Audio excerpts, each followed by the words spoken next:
সাথে আমাকে খুঁজে পাই, এখনো যত্ন করে যাই, যদিও তুমি বহুদূরে।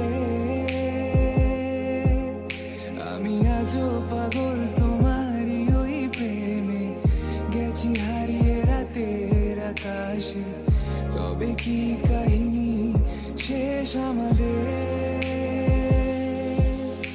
আমি ভাবি যদি আবার ছুতে পারতাম তোমাকে, সত্যি বা স্বপ্নই হোক, এ দূরত্ব শেষ হয়ে যেত যে। ভালো লাগা ভালোবাসার তফাৎ কি যে হয়